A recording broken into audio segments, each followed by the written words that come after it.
Fide.email, you don't need to compromise faith to participate in the modern world. Instead of pushing ads and invasive practices that conflict with Catholic values, we built Fide to reclaim technology for Christendom.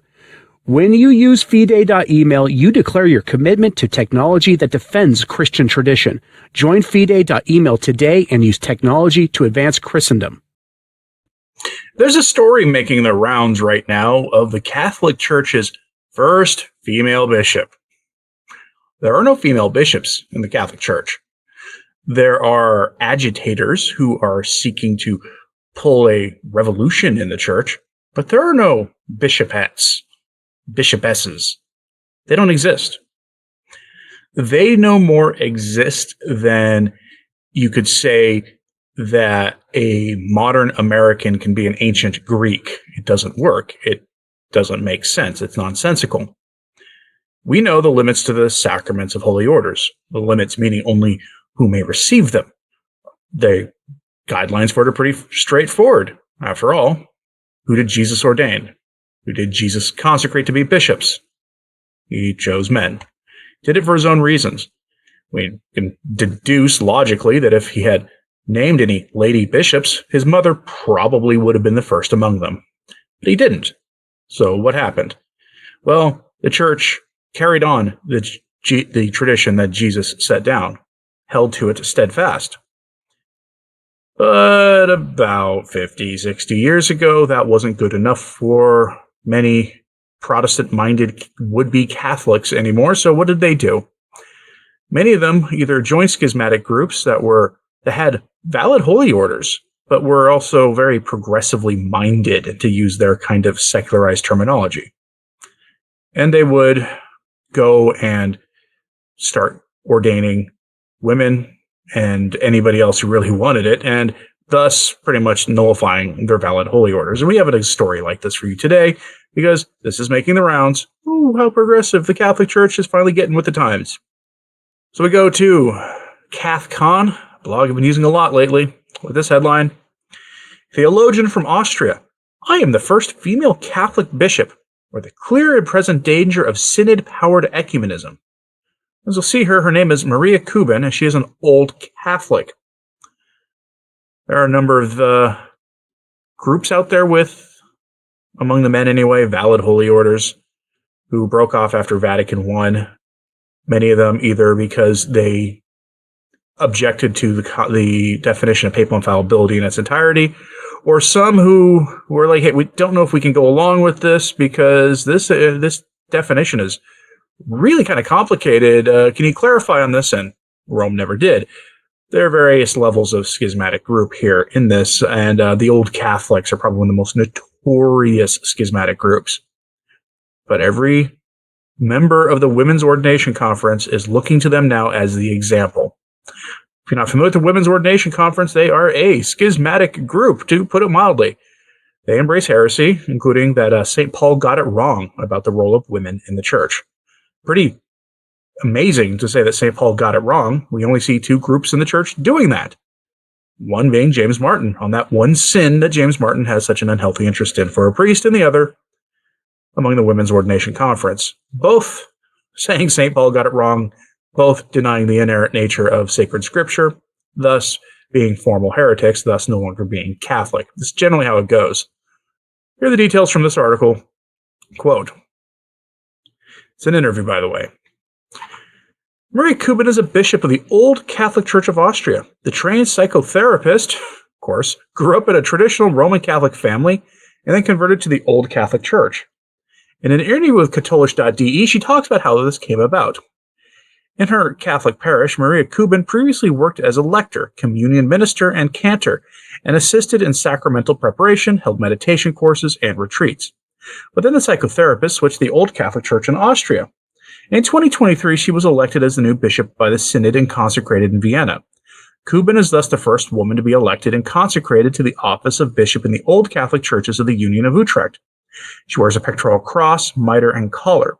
In an interview with Katholisch.de, that is the official news arm of the German bishops, she explains the reasons for her change of church and talks about what it is important to her in her episcopal office. And of course, they ask her why. She says, I stumbled upon the old Catholic congregation in Graz by chance. Because I lived nearby, I attended a service there once. The communal celebration immediately appealed to me, so I started going often. I felt at home in the congregation. In 2008, I officially converted to the old Catholic Church in Austria. No, I didn't change churches because I wanted to be a priest or bishop. I changed churches because I was looking for a spiritual home at the time. In the old Catholic Church, I found a way to live my faith. There I encountered a synodal church and enjoyed with the togetherness. Without this community of believers, something would be missing for me today. I grew up in a devout Roman Catholic family. My parents were happy in their church.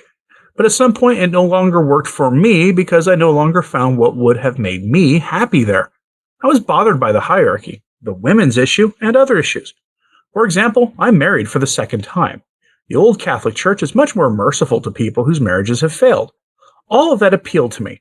And once I became an old Catholic, I learned that I could also become a priest there. Then began studying theology to prepare myself for this. They asked her if she studied actual Catholic theology. She says, yes, in Austria, that's the only option. So I studied at the Catholic Theological Faculty in Graz. End quote. Okay, so she calls it a synodal experience. That seminary she cited is a Catholic seminary. They let her into a Catholic seminary to preach her heresy. In fact, I'm going to show you a red flag from that theological union, the Catholic Theological Union website at Graz, where she's from. Let's go actually to their website so you can see it. This is the faculty page. I'm not going to bother showing you the faculty. Most of you will never have heard of any of their faculty members. That's not the important part here. This right here in the banner is the important part. Welcome to the Faculty of Catholic Theology, a place of critical reflection at the intersection of faith and reason, church, culture, and society.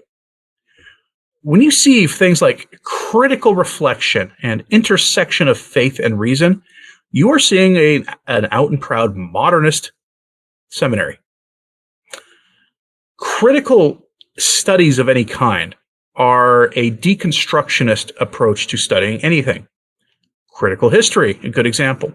They take what we have been told about history, and then they break it down and tell you why it's all a bunch of nonsense, and then they apply a Marxist lens to it. Same with critical sociology, critical economics, all of it. Same with critical theology at a Catholic seminary. And they tell you that they're doing this at the intersection. This is where they start looking at various different kinds of things, and this is how you get to the secular ideology, the secular religion, the activist religion from the progressive left. It's little wonder that she got led astray in a place like this. Of course, she was already led astray. The church in Germany has been at the forefront of modernism since well before Vatican II. The church in Germany has been a problem for a very long time. And most of the worst theologians who influenced the council came from Germany. There's a book called The Rhine Flows into the Tiber. What do you think that's about? That's a book about Vatican II. And it's about the crisis in the church and how it has German origins. Very little wonder that this happened to her. And things have progressed along so nicely in Germany that you're going to have more and more of this. This is a lost soul. You should pray for this lost soul. The only reason I'm even telling you about her right now is because she did an interview with Katholisch, the official news arm of the German bishops. Remember, when the katholisch.de, the German official news website for the Catholic Church in Germany, when they do these kinds of things, they're endorsing what they're doing. German bishops have very bluntly came out in favor of the ordination of the ladies. This woman is now a bishop of the Catholic Church. Curious what you think of this. Let me know in the comments, please. Hit like and subscribe if you haven't. It does help. Sharing this on social media helps too. Pray for this lost soul. I'm Anthony Stine. Ave Maria.